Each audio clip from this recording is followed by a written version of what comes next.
10. Une bonne pâte. La surveillante l'avait autorisé à partir dès que le thé de ces dames serait terminé, et il tardait à Maria de sortir pour la soirée. La cuisine rutilait, propre et nette. Le cuisinier disait même qu'on pouvait se voir dans les marmites. Le feu était vif et clair, et sur l'une des tables latérales se trouvaient 4 énormes pains d'épices.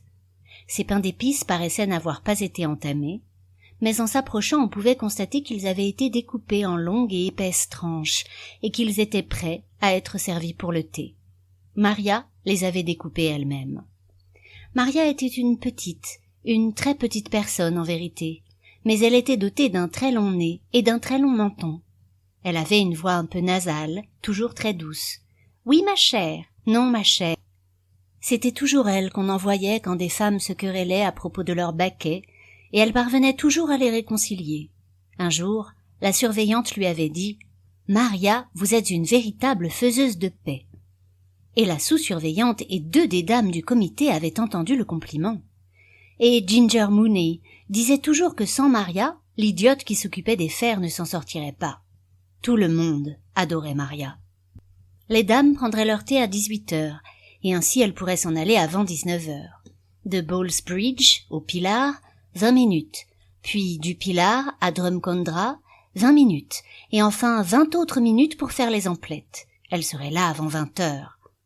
Elle prit son porte-monnaie avec le fermoir d'argent et relut les mots « Souvenir de Belfast ».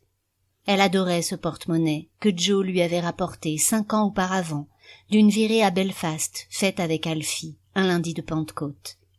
Dans ce porte-monnaie se trouvaient 2 demi-couronnes et quelques piécettes. Il lui resterait 5 shillings après avoir payé le tram. Quelle jolie soirée ils allaient avoir, avec tous les enfants qui chanteraient. Elle avait juste un peu peur que Joe rentre ivre. Il était tellement différent quand il buvait de l'alcool. Il lui avait souvent proposé de venir s'installer chez eux, mais elle se serait sentie encombrante, bien que la femme de Joe fût toujours très gentille avec elle, et puis elle s'était accoutumée à la vie de la blanchisserie. Joe était un bon gars. Elle l'avait élevé, ainsi qu'Alfie, et Joe avait coutume de dire « Maman, c'est maman, mais Maria, c'est ma véritable mère ». Après que la maisonnée se fut dispersée, les gars lui avaient trouvé cette place à la blanchisserie, Dublin à la lueur des lampes, et elle s'y plaisait. Elle avait eu de forts préjugés à l'encontre des protestants, mais elle trouvait maintenant que c'étaient des gens très bien, peut-être un peu trop calmes et sérieux, mais malgré tout très agréables à vivre. Et puis elle avait ses plantes dans la véranda, et elle aimait en prendre soin. Elle avait de belles fougères et des fleurs de cire, et quand quelqu'un venait lui rendre visite, elle lui donnait toujours 1 ou 2 échantillons de la véranda. Il y avait une seule chose qu'elle n'aimait pas, c'étaient les versets placardés dans tous les passages, mais la surveillante était une personne très agréable et très gentille. Quand la cuisinière lui annonça que tout était prêt, elle alla dans la salle des dames et fit tinter la grande cloche. En quelques minutes, les femmes arrivèrent par grappes de 2 ou 3, essuyant leurs mains fumantes dans leurs jupons et retroussant sur leurs bras non moins rouges et fumants les manches de leurs blouses. Elles s'installèrent derrière leurs énormes mugs que la cuisinière et l'idiote remplirent avec du thé chaud qu'on avait préalablement mélangé avec du lait et du sucre dans de grands pots de métal. Maria supervisa la distribution du pain d'épices et s'assura que chaque femme recevait bien ses 4 tranches.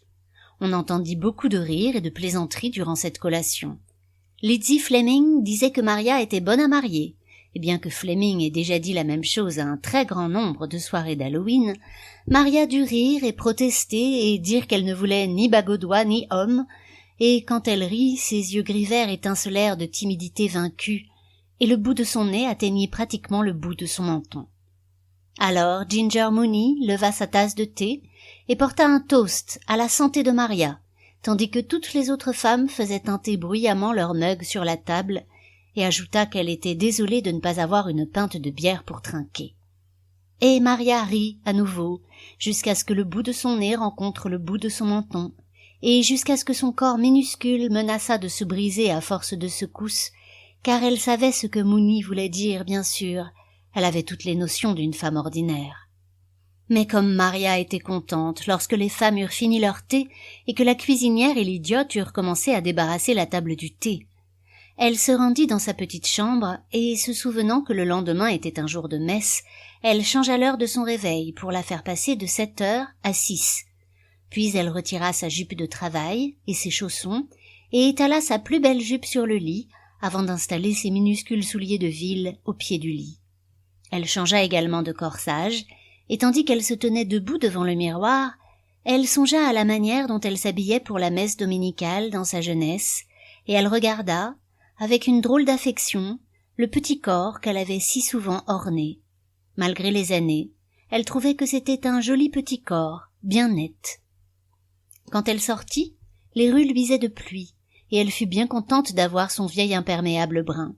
Le tram était plein, et elle dut s'asseoir sur le strapontin au bout du wagon, faisant face à tout le monde, avec ses pieds qui touchaient à peine le sol. Elle repassa dans sa tête tout ce qu'elle allait faire, et songea qu'il valait vraiment mieux être indépendante et avoir son propre argent dans ses poches.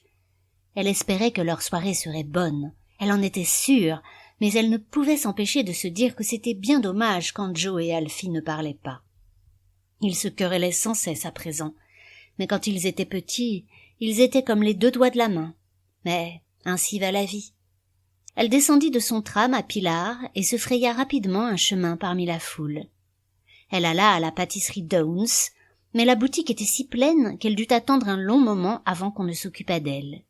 Elle acheta une 12aine de gâteaux variés, et enfin sortit de la boutique, alourdie d'un gros sac.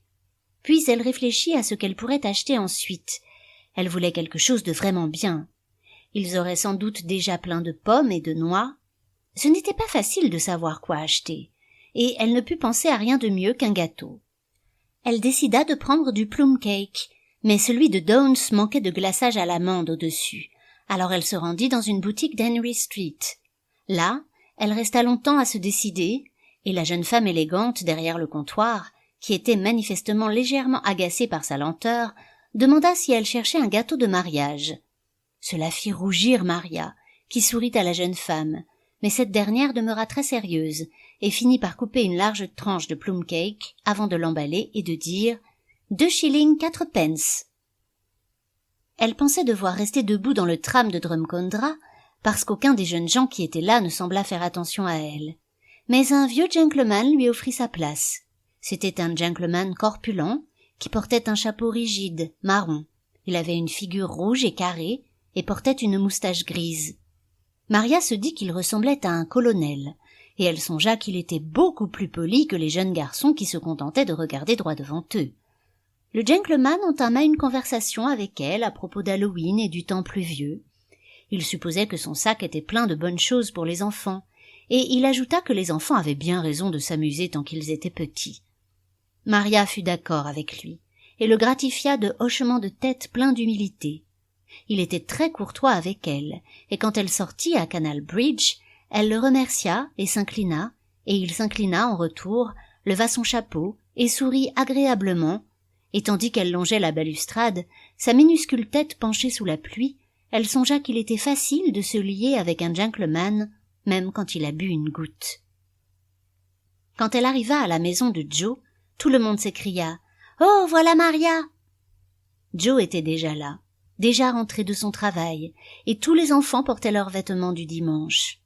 Il y avait aussi 2 grandes filles voisines, et les jeux allaient bon train. Maria donna le sac de gâteaux à l'aîné des garçons, Alfie, afin qu'il les distribue, et Mrs. Donnelly dit que c'était trop gentil d'apporter un aussi gros sac de gâteaux, et elle força tous les enfants à dire « Merci, Maria ». Mais Maria dit qu'elle avait acheté quelque chose de spécial aussi pour papa et maman, quelque chose qu'ils aimeraient assurément, et elle commença à chercher son plum cake. Elle regarda dans le sac de Downs, puis dans les poches de son imperméable, et enfin dans le porte-manteau, mais elle ne le trouva nulle part.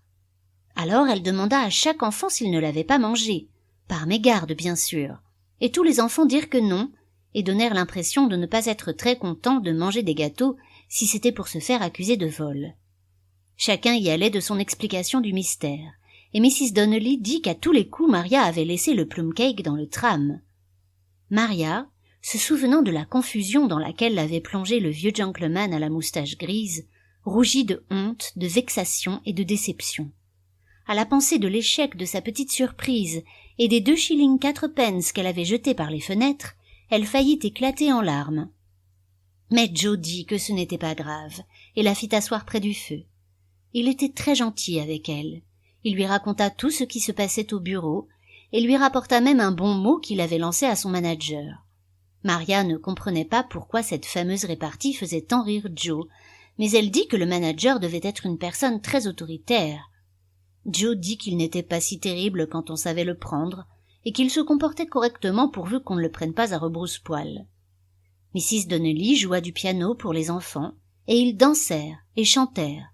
Puis les 2 petites voisines proposèrent des noix. Personne ne réussit à trouver le casse-noix, et Joe fut sur le point d'exploser à ce propos, et il demanda comment diable il s'attendait à ce que Maria ouvre des noix sans casse-noix. Mais Maria dit qu'elle n'aimait pas les noix, et qu'il ne fallait pas qu'il s'embête pour elle. Alors Joe lui proposa une bouteille de bière, et Mrs. Donnelly dit qu'il y avait aussi du Porto dans la maison si elle préférait. Maria dit que ce qu'elle préférait, c'était de ne rien prendre, mais Joe insista.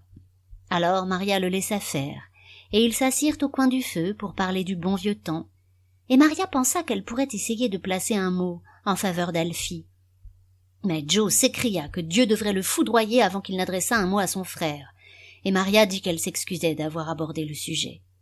Mrs. Donnelly dit à son mari que c'était une grande honte de parler ainsi de sa propre chair et de son propre sang.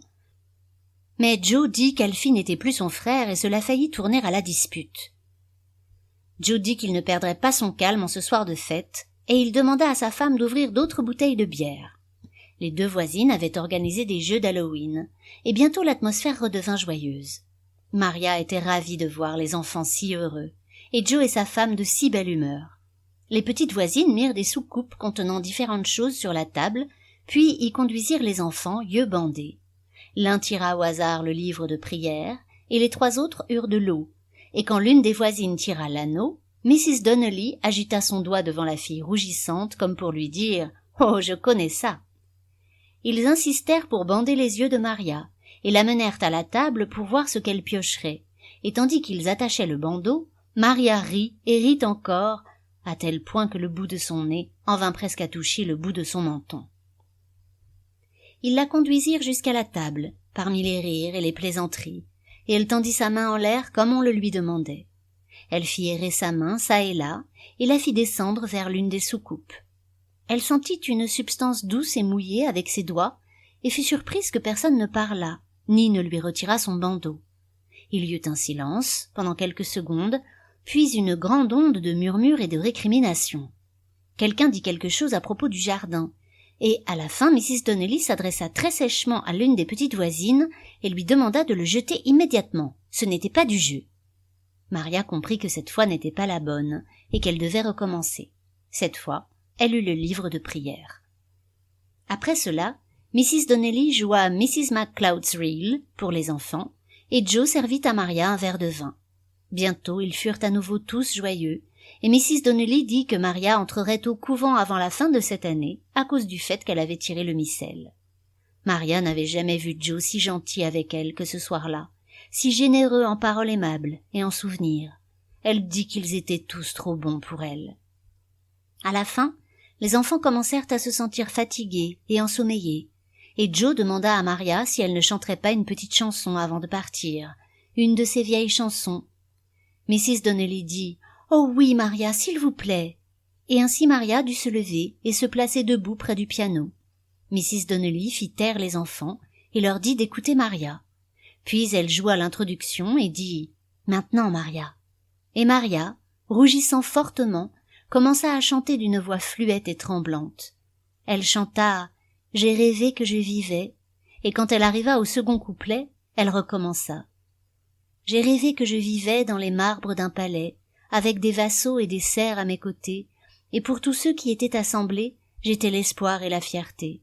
J'avais trop de richesses pour les compter, je portais le nom d'une haute lignée, mais j'ai rêvé aussi, et c'était le plus grand, que tu m'aimais toujours autant. Mais personne ne songea à lui faire remarquer cette répétition, et quand elle eut terminé sa chanson, Joe était très ému. Il dit qu'il n'y avait aucun temps qui valût le bon vieux temps, et aucune musique qui dans son cœur surpassât celle de ce vieux balfe, quoi que les autres gens pussent raconter. et ses yeux s'emplirent de tant de larmes qu'il ne put jamais trouver ce qu'il cherchait, et qu'il dut finir par demander à sa femme de lui trouver le tire-bouchon.